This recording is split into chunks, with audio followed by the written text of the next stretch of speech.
আমার বন্ধুরা, আমার কুরবানি হলো একটা পরীক্ষা। আল্লাহ পাক মন পরীক্ষা করেছিলেন হযরত ইব্রাহিম খলিলুল্লাহকে। ইন্নাকা বিকুম আলা ইব্রাহিম, মুসলমানদের জাতির পিতার নাম হলো হযরত ইব্রাহিম খলিলুল্লাহ।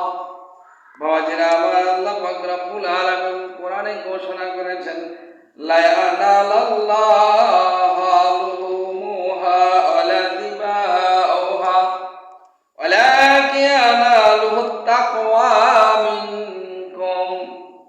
আল্লাহ পাক বলেন, কুরবানির পশুর গোশত রক্ত আল্লাহর নিকটে পৌঁছে না, বরং তার ভিতর দিয়ে তোমাদের পরহেজগারি, তাকওয়া এবং আল্লাহর ভীতি আল্লাহর দরবারে পৌঁছে। অর্থাৎ আল্লাহর হুকুম কতটুকু পালন করলো, আল্লাহর অর্ডার কতটুকু পালন করলো, আল্লাহর জন্য কতটুকু ত্যাগ তিতিক্ষা করলো, এটাই আল্লাহ পাক ওই পরীক্ষা করেছিলেন। আল্লাহ পাক রব্বুল আলামিন মুসলমানদের জাতির পিতা হযরত ইব্রাহিম আলাইহিস সালামকে আল্লাহ পাক স্বপ্নে দেখাইলেন, তোমার প্রিয় বস্তু কুরবানি করো, প্রিয় বস্তু কুরবানি করো। অতঃপর তিনি 100 উট জবাই করলেন।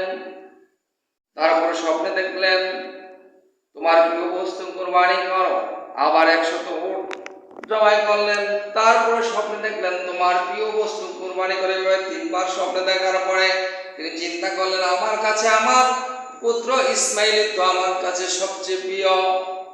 কেননা তিনি বয়স যখন 80 বছর ছিলেন, তখন তিনি ওই আল্লাহর দরবারে ফরিয়াদ করেছিলেন, আল্লাহ গো, আমাকে একটি পুত্র সন্তান দাও। আল্লাহ পাক ওনাকে একটি পুত্র সন্তান দান করেছিলেন। ওনার নাম হলো হযরত ইসমাইল জবিহুল্লাহ। সুবহানাল্লাহ। বাবাজিরা আমার, ওই ইসমাইল আলাইহি ওয়াসাল্লাম এর বয়স যখন ওই 6 বছর, 5 থেকে 6 বছর, অতঃপর ওই ইসমাইল আলাইহিস সালামকে বনবাস দেওয়া হয়েছিল। বাবাজিরা আমার, যখন ওইখান থেকে নিয়ে আসার পরে পরবর্তীতে ওই সন্তানটা যখন সাবালক হয়েছিল, প্রায় যৌবন প্রাপ্ত বয়স হয়েছিল, কাজকর্ম করার উপযুক্ত সময় হয়ে গেছে, ওই সময় আল্লাহ পাক তাকে স্বপ্নে দেখাইছিলেন, তোমার প্রিয় বস্তু কুরবানি করো। এবার ইব্রাহিম খলিলুল্লাহ ওনার সন্তান ইসমাইলকে বললেন, হে আমার সন্তান, হে ইসমাইল, আমি স্বপ্নে দেখেছি তোমাকে কুরবানি করে আছে, তুমি কি হাতে রাজি? ওই ইসমাইল আলাইহিস সালাম আল্লাহ পাকের কি কুদরত বাবাজিরা, তিনি বললেন, ইন্নাল্লাহা মিনাস সাবিরিন, নিশ্চয় আমাকে ওই ধৈর্যশীল হিসাবে পাবেন ইনশাআল্লাহ। মানে আল্লাহ চাহতো আমাকে ধৈর্যশীল পাবেন, মিনাস সাবিরিন, সাবির মানে ধৈর্যশীল হিসেবে পাবেন। অতঃপর আল্লাহর খলিল ইসমাইল আলাইহিস সালামকে কুরবানি করার জন্য রওনা দিলেন। এদিক দিয়ে ওনার স্ত্রীর কাছে বলে গেলেন যে, আমি ইসমাইলকে নিয়ে যাচ্ছি, তুমি ইসমাইলকে তুমি কি করো, সুন্দর জামা পরায় দাও। আবার ওনাকে সুন্দর জামা পরায় দিলেন।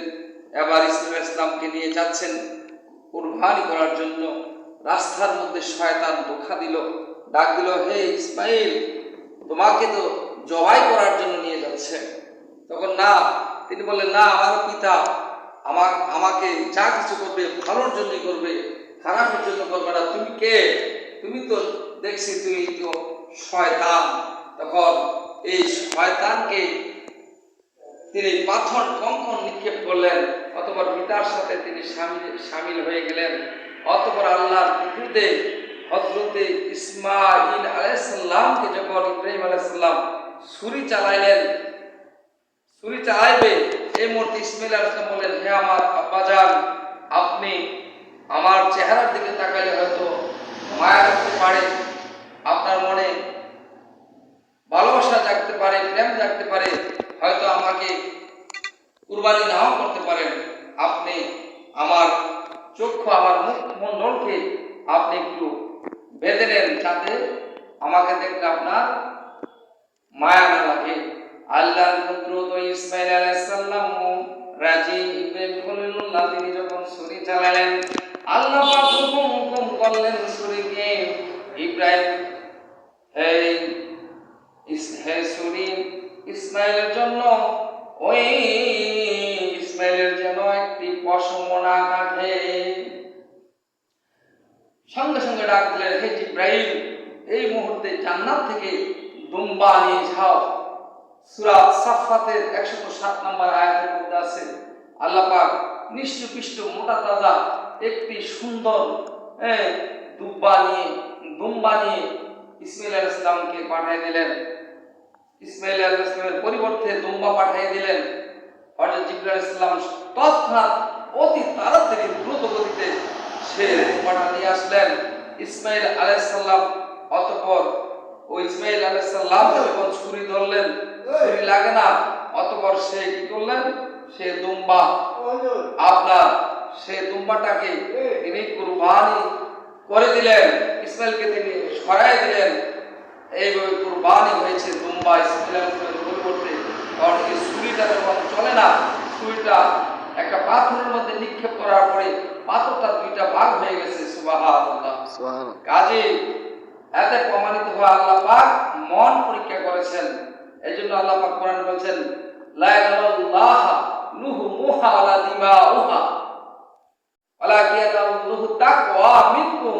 কুরবানি পশুর রক্ত গোশত আল্লাহর নিকট পৌঁছে না, একমাত্র পৌঁছে তাকওয়া, আল্লাহ বিধি পরহেজগারিতা, অর্থাৎ আল্লাহর জন্য কতটুকু মানুষ ত্যাগ স্বীকার করতে পারলো, প্রিয় বস্তু কুরবানি করার জন্য বলা হয়েছে। আল্লাহ পাক আমাদেরকে সহি বুঝদান করুক। আর আমাদের প্রিয় নবী হযরত মুহাম্মদ মুস্তাফা সাল্লাল্লাহু আলাইহি সাল্লাম কুরবানি করেছেন, দুটি নিষ্ঠুপিষ্ট মোটা তাজা পশু কুরবানি করেছেন, ছাগল কুরবানি করেছেন।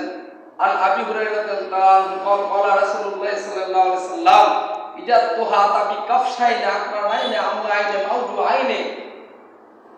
অর্থাৎ আবু হুরায়রা রাদিয়াল্লাহু আনহু বর্ণিত আল্লাহ রাসূল বলেছেন, ঈদের দিনে নবীজি দুটি মোটা তাজা নিষ্ঠুপিষ্ট ছাগল, পুরুষ ছাগল যাদেরকে পাটা বললে আমি বুঝি, অন্ডকোষ ফলা ছাগল, লম্বা লম্বা শিং ছিল, অন্ডকোষ ছিল, অন্ডকোষের ঢেউ ছিল, এরকম দুইটি ছাগল করে কুরবানি করেছেন। বিশাহিদাতুল্লাহ, যারা আল্লাহর প্রতি একত্বর প্রতি সাক্ষ্য দিয়েছে, অবিবালাগ এবং রিসালাতের উপর সাক্ষী দিয়েছে। আর মুহাম্মদ সাল্লাল্লাহু আলাইহি ওয়াসাল্লাম নবীজির পক্ষ থেকে, ওয়াহলে মুহাম্মদ নবীজির পরিবারের পক্ষ থেকে একটি, উম্মতের পক্ষ থেকে একটি, দুইটি ছাগল নবীজি কুরবানি করেছেন। কাফসুন অর্থ হলো পাটা ছাগল, আকরা নাইনে অর্থ লম্বা লম্বা শিং ছিল, আমলন অর্থ অন্ডকোষ ছিল, আমরা আইনে মাউজু আইনে, মাউজু অর্থ ঢেউ, যৌবনের যে ঢেউ, অন্ডকোষের যে ঢেউ রয়েছে, দেখবেন পাটা ছাগল হাঁটলে তার অন্ডকোষ লড়ে, ঢেউ, ষাঁড় গরু, ব্যারেজ গরু হাঁটলে তার অন্ডকোষ লড়ে, অর্থাৎ ঢেউ খেলে। অর্থাৎ মাউজু শব্দ তুলেও মাউজু আইন অর্থ হলো যৌবনের যে শক্তি, সেই ঢেউ বোঝানো হয়েছে। তাহলে নির্গাত বোঝা গেল নবীজি নিষ্ঠুপিষ্ট একটি মোটা তাজা নিখুঁত লম্বা লম্বা শিং ওয়ালা ছাগল কুরবানি করেছেন। খাসির ছোট ছোট শিং, বাইটা শিং, আর পাটা ছাগলের লম্বা হয়ে ওঠে। আল্লাহ পাক বুঝাতাম তৌফিক দান করুন। মিশকাত শরীফের হাদিসে রয়েছে, আবু দাউদ শরীফের মধ্যে রয়েছে, বাইহাকি শরীফের মধ্যে রয়েছে, তিরমিজি শরীফের মধ্যে রয়েছে, এই হাদিসটি আবার বুখারী শরীফের মধ্যে রয়েছে। আল্লাহ পাক সবাইকে সহিহ দান করুক এবং পবিত্র কুরবানি পশুর অঙ্গহীন পশু দেওয়া যাবে না।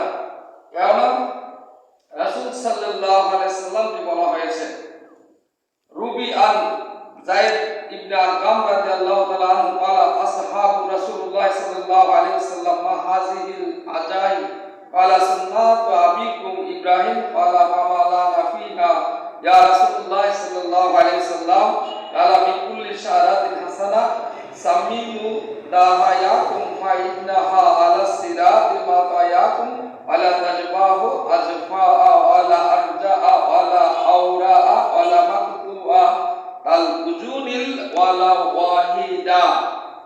অর্থাৎ হযরত যায়েদ বিন আরকাম রাদিয়াল্লাহু তাআলা আনহু থেকে বর্ণিত আছে, রাসূল পাক সাল্লাল্লাহু আলাইহি ওয়াসাল্লামের সাহাবীগণ তাহাকে জিজ্ঞাসা করলেন, কুরবানি কি জিনিস?